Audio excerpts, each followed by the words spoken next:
प्रिदेव जोशी नाम तो सुना ही होगा, किन नसुन्नु नि। मैले भिडियो जो बनाएको थिएँ प्रिदेवको बारेमा।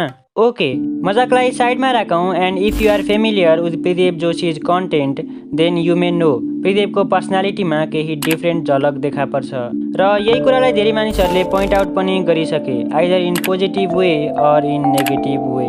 Many people think that Pridev is a rude person and he has so much attitude. अघि ठ्याक्कै तपाईँको यो बोल्ने शैली बसाउने फर्स्टि कुरा हुँदाखेरि अथवा जति पनि हाम्रो संवादहरू भइरहेको छ, कुरा भइरहेको छ, कति ठाडो अथवा कति एटिट्युड जस्तो सुनिन्छ क्या, हैन? लाइक अहिले पनि बोलिरहँदाखेरि सुनिरहेको छ, एटिट्युड मै टाइपको सुनिरहेको छ। तपाईँको यो त्यो एटिट्युड आएको हो कि होइन, बोल्ने शैली नै यस्तै हो? As interviewer said in this video, अरू मानिसहरूले पनि प्रिदेवको यो बिहेभियरलाई अब्जर्भ गरेका छन् एन्ड नट ओन्ली अब्जर्भ बल्कि केहीले त क्रिटिसाइज र रोस्ट पनि गरेका छन्।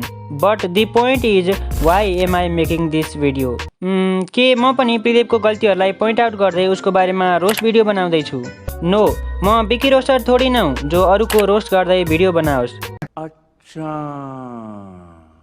As my name suggests, I am a kind person. So कसैलाई गाली दिँदै रोस्ट भिडियो बनाउनु मेरो काम होइन। I am simply going to analyze this behavior of Pridev with the help of psychology. And म फाल्तुमा यो भिडियो बनाइरहेको छैन। My sole aim to make this video is to make my audience aware and more knowledgeable. Some would say प्रिदेवको युट्युबमा growth भएपछि उसले attention र पैसा पायो र त्यही भएर प्रिदेवमा यो एटिट्युड आयो। तर you are wrong my boy. प्रिदेवको यस्तो बिहेभियर पहिल्यैदेखि थियो। I am not going to जज कि उसको यो बिहेभियर सही हो वा गलत, बिकज कसैलाई जज वा रोस्ट गर्नु मेरो काम होइन।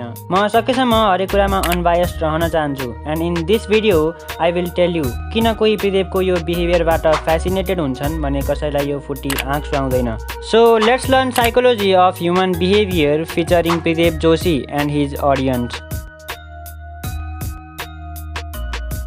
सोशल साइकोलोजीमा एउटा बडा इन्ट्रेस्टिङ थ्योरी छ named as attribution theory, a theory which supposes that people attempt to understand the behaviour of others by attributing feelings, beliefs and intentions to them. अब जसले यो अङ्ग्रेजी परिभाषा सुनेर आफ्नो टाउको कन्याउन थाल्नुभयो, सिम्पल वेमा तपाईँ यो बुझ्नुहोस्। एट्रिब्युसन थ्योरीले कुनै व्यक्तिले कुनै पनि बिहेभियर गर्नुको पछाडिका रिजन र लजिकहरूलाई एक्सप्लेन गर्छ। लाइक सधैँ सबैसँग राम्रो बिहेभ गर्ने रुन्टु आज स्कुलमा भावेशसँग किन रिसायो, रमेश आज किन स्कुलमा ढिला आयो, हिजो भावेश किन ओभर स्पिडमा बाइक चलाउँदै थियो, वगैरा वगैरा। अरूको कुनै पनि बिहेभियरको पछाडि तपाईँ के कारणहरू देख्नुहुन्छ वा के ओपिनियन बनाउनुहुन्छ भनी एट्रिब्युसन थ्योरीले बताउँछ। People have a cognitive bias to assume that a person's action depends on what kind of person that person is, rather than on social and environmental forces that influence the person. यसलाई अझ राम्रोसँग बुझाउनको लागि एउटा स्कुलवाला example ल्याउँ। School टाइममा exam दिँदा तपाईँले यदि राम्रो मार्क्स ल्याउनुभयो भने you attributed yourself internally. Like तपाईँ सोच्नुहुन्थ्यो कि मैले हार्डवर्क गरेँ and I am so capable so that I got good marks. त्यसै गरी यदि कुनै अर्को व्यक्तिले राम्रो मार्क्स ल्यायो भने यु एट्रिब्युटेड इट एक्सटर्नल्ली। मतलब तपाईँ सोच्नुहुन्थ्यो कि लकको कारणले उसले यति राम्रो मार्क्स ल्यायो, या हुनसक्छ कहीँ टिचरले पो पक्षपात गरे कि, कतिपयलाई त न टिचरले घुस पो लिए कि भन्ने पनि लागेको होला।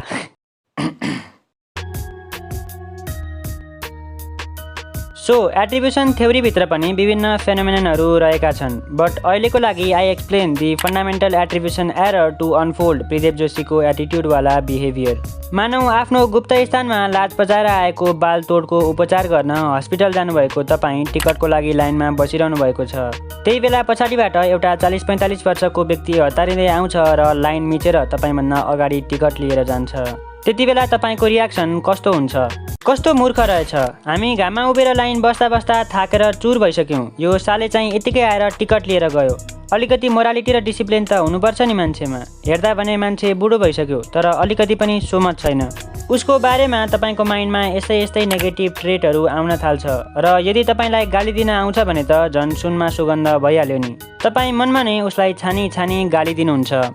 But wait, what if I tell you कि उसको छोरो रोड एक्सिडेन्टमा परेर गम्भीर घाइते भएको थियो र एकदमै क्रिटिकल कन्डिसन भएका कारण उसले त्यसो गर्यो। के अब पनि तपाईँ लाइन मिचेकोमा उसलाई त्यसै गरी गाली दिनुहुन्छ? I guess not. एन्ड यही फेनोमेननलाई हामी फन्डामेन्टल एट्रिब्युसन एरर भन्दछौँ। Fundamental attribution error is the tendency for people to under emphasize situational and environmental explanations for an individuals observe behaviour while over emphasizing dispositional and personality based explanations. यहाँ एक दुईवटा कुरा बुझ्नुपर्ने खालका छन्। Situational explanation मतलब कसैले कुनै बिहेभियर कुन सिचुएसन वा इन्भाइरोमेन्टको कारण गर्यो। लाइक रुन्टु भावेशसँग रिसायो बिकज भावेशले हिजो रुन्टुको क्रसको अगाडि उसको मजाक उडाएको थियो। डिस्पोजिसनल एक्सप्लेनेसन मतलब तपाईँको बिहेभियरको पछाडि तपाईँको पर्सनालिटी वा इन्टरनल फ्याक्टर जोडिनु। लाइक पहिलोपटक रुन्टु र भावेशलाई देख्ने मानिसहरू रुन्टु रिसाएको देखेर सोच्न सक्छन् कि रुन्टु त मान्छे नै एग्रेसिभ छ र ऊ अरू बेला पनि यसै गरी सबैसँग रिसाउँछ। उनीहरू रुन्टुको सिचुएसनलाई बुझ्दैनन् कि कसरी क्रसको अगाडि आफ्नै बेस्ट फ्रेन्डले उसको इन्सल्ट गर्यो। उनीहरू डिस्पोजिसनल फ्याक्टरद्वारा रुन्टुलाई जज गर्छन्। प्रिदेवको केसमा पनि केही मानिसहरू मान्दछन् कि प्रिदेव सबैसँग रुडली कुरा गर्छ र एटिट्युड देखाउँछ। एन्ड केही मानिसहरू सोच्दछन् कि उसको यो बिहेभियर बच्चैदेखि यस्तै छ, मतलब उसको कुरा गर्ने तरिका नै अलि त्यस्तै खालको छ र यो उसको एटिट्युड नभएर ह्याबिट हो। मैले भर्खरै भने कि फन्डामेन्टल एट्रिब्युसन एररका अनुसार मानिसहरू कसैको बिहेभियरलाई या त सिचुएसनको आधारमा जज गर्छन् या त डिस्पोजिसनको आधारमा। अब तपाईँ प्रिदेवको यो एटिट्युडवाला बिहेभियरलाई के को आधारमा जज गर्नुहुन्छ भन्ने कुरा तपाईँमाथि के को इन्फ्लुएन्स ज्यादा छ त्यसमा डिपेन्ड गर्छ। यदि तपाईँ उसलाई डिस्पोजिसनल इन्फ्लुएन्सको आधारमा जज गर्नुहुन्छ भने यु मे थिङ्क कि प्रिदेवमा त एटिट्युड छ र उसको पर्सनालिटी नै नराम्रो छ। इफ यु जज हिम अकर्डिङ टु सिचुएसनल इन्फ्लुएन्स, तपाईँ सोच्नुहुन्छ कि होइन यार प्रिदेवको त बोल्ने शैली नै यस्तै छ, जसरी हामी क्याजुअल्ली कुरा गर्छौँ ऊ पनि त्यसै गरी कुरा गर्छ, बट उसको टोनमा अनइन्टेन्सनल्ली रुडनेस देखिन्छ, यसमा उसको केही गल्ती छैन। यसरी मानिसहरू एउटै कुराको बारेमा फरक फरक धारणा बोक्दछन्। अब यो केस प्रिदेवको रुडनेसमा मात्र लागू हुँदैन, बल्कि this phenomenon can be applied in thousands of other situations. Like you may think someone is overrated, hypocrite, toxic and all that stuff. तपाईँ उसको बारेमा धारणा बनाउँदा मात्र एकतर्फी सोच्नुहुन्छ र आफ्नो माइन्डमा ऊ या सही या त गलत हो भन्ने सोच्नुहुन्छ। You just ignore the other possible factors, so तपाईँ एकतर्फी हिसाबले अरूलाई जज गर्नुहुन्छ। अकर्डिङ टु माई थट्स यो दुनियाँमा न त कोही पुरै सही वा न त कोही पुरै गलत हुन्छ।